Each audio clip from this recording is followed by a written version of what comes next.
부단진 믿음의 가족 여러분, 오늘도 주님의 말씀 안에서 배움과 성장이 있는 하루가 되시기를 바랍니다.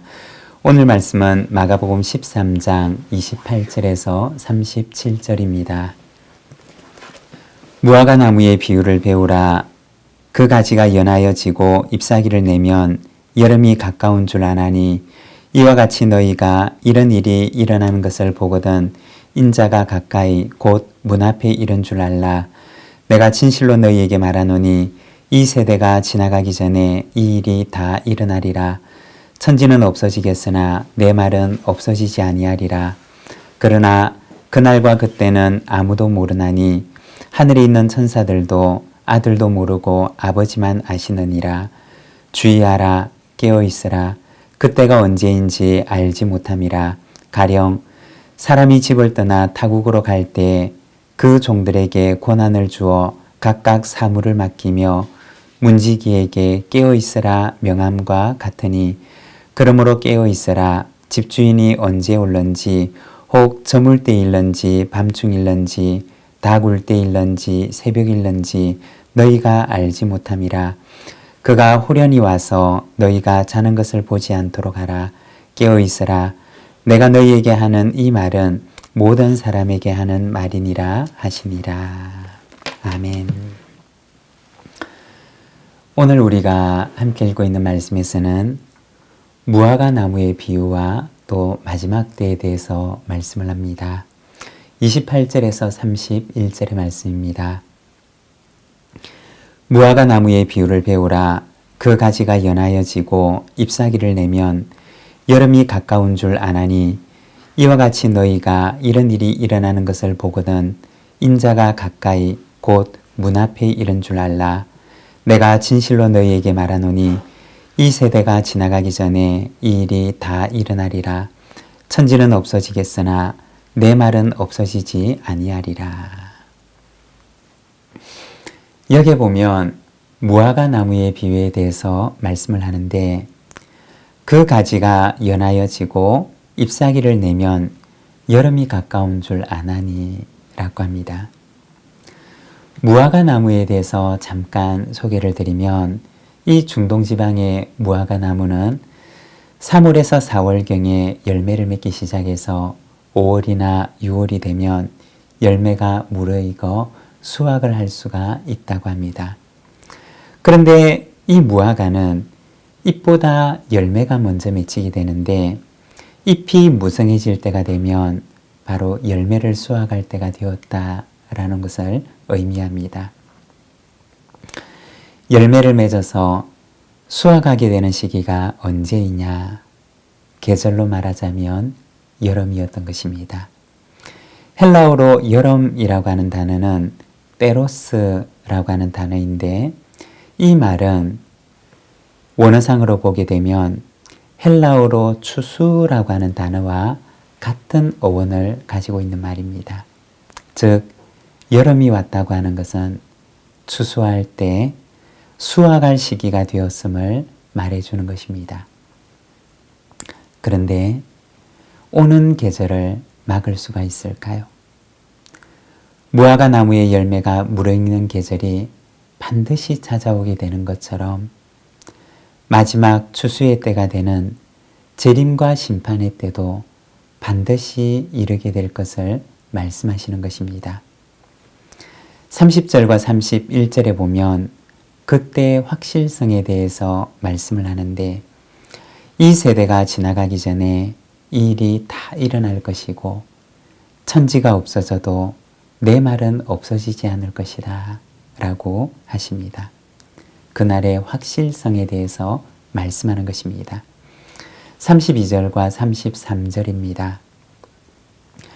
그러나 그날과 그때는 아무도 모르나니 하늘에 있는 천사들도 아들도 모르고 아버지만 아시느니라.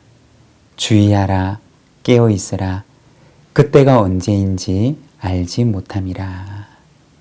그러면 그때가 언제이냐?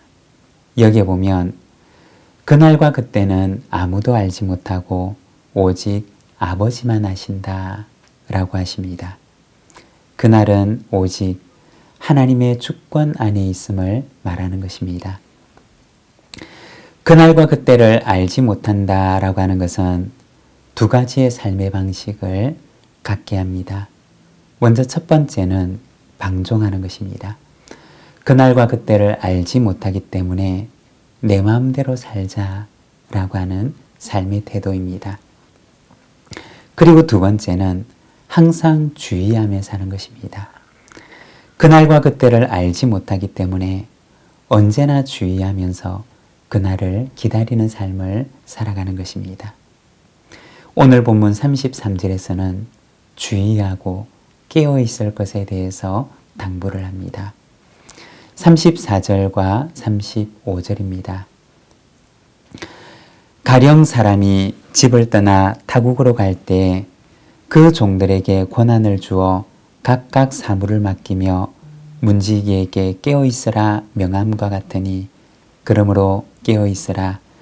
집주인이 언제 올는지 혹 저물 때일런지 밤중일런지 닭 울 때일런지 새벽일런지 너희가 알지 못함이라. 예수께서 제자들에게 비유의 말씀을 들려주시는데 먼 타국으로 떠나는 어떤 주인에 대해서 말씀을 합니다. 34절에 보면 주인은 길을 떠날 때 종들에게 권한을 주고 각 사람에게 사물을 맡깁니다. 그 종들에게 그 사람에게 맞는 임무를 맡기고 떠나는 것입니다. 그런데 이 비유에 보면 먼 나라로 떠났던 그 주인이 돌아오게 될 날은 확실하지 않습니다.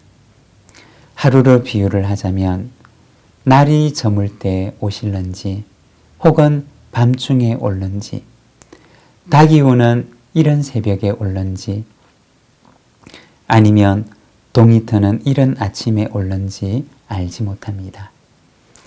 주인이 오는 것은 오직 주인만이 알 뿐입니다. 그러면 종들에게 요구되는 것은 무엇이냐? 36절에 보면 그가 호련히 와서 너희가 자는 것을 보지 않도록 하라고 말씀을 합니다. 무슨 말일까요? 정말 잠을 자지 않고 기다리라고 하는 말일까요? 여기서 자는 것을 보지 않도록 하라고 하는 말은 주인이 맡겨놓고 간 그 직무에 나태하거나 게으르지 말고 보든지 보지 않든지 성실하게 그 직무를 감당할 것을 당부하는 말입니다. 마지막 날을 준비하는 성도의 삶이란 무엇일까요? 재림을 준비하는 성도의 삶이란 무엇일까요? 그것은 주님께서 오늘 나에게 맡긴 삶에 성실하고 최선을 다하는 삶입니다. 여러분, 주님께서 나에게 맡기신 오늘 나의 일상에서 소명을 다하는 삶을 살아가시기를 바랍니다. 그것이 재림을 기다리는 참된 성도의 삶입니다. 오늘도 삶의 현장에서 재림의 주님을 기다리는 저와 여러분의 삶이 되시기를 바랍니다. 기도하겠습니다. 하나님 아버지 은혜를 감사합니다. 오늘은 주님의 말씀을 통하여서 재림을 기다리는 성도의 삶에 대해 바라봅니다. 주님, 오늘도 우리에게 참으로 충성된 정직의 마음을 허락해 주셔서 주인이 맡기고 가신 그 귀한 사명에 오늘도 충성되이 성실하게 최선을 다하는 삶을 살아갈 수 있도록 저희를 붙들어 주시기를 원합니다. 그리하여 주인이 오실 때 참된 칭찬이 있는 삶을 살아갈 수 있도록 저희를 인도하여 주시옵소서. 예수님의 이름으로 기도드립니다. 아멘.